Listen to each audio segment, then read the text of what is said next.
When Thom Yorke was in school, at the age of around 16 or 17, he made a 4-track demo that included the earliest known version of the national anthem, then known as Everyone.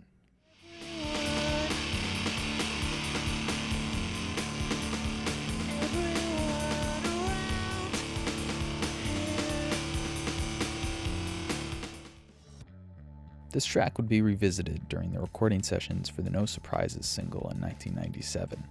This session originated the basic track for the final version of the song, and as Colin wasn't present during this recording session, it's actually Thom playing the bass in the studio version of the track.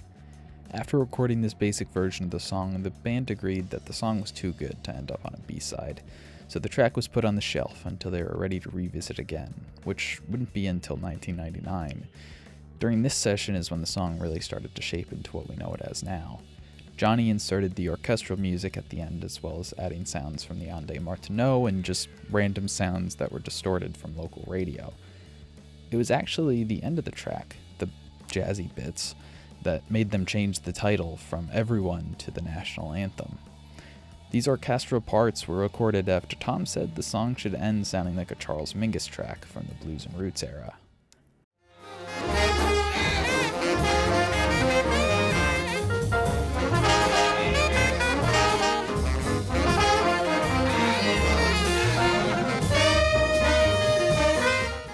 So they got together a brass section, laid out the basic tune, and then sort of conducted them by jumping around the room when they wanted the band to go higher, and calming down when they wanted it softer. Thom stated that he wanted the group to play like they were moments from completely snapping, and like they were a bunch of cars in a traffic jam.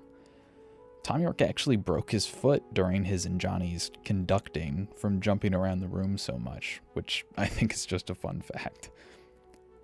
While Thom states this track helped him get out of his writer's block that he faced in the initial recording sessions for Kid A, this track's lyrics are still minimal, but I feel as if they completely serve what the song needed.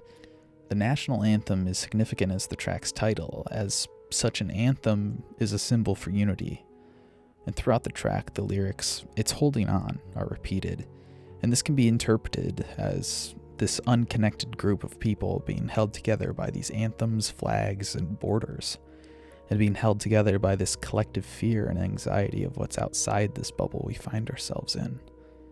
This overwhelming feeling of anxiety will be explored next week with how to disappear completely.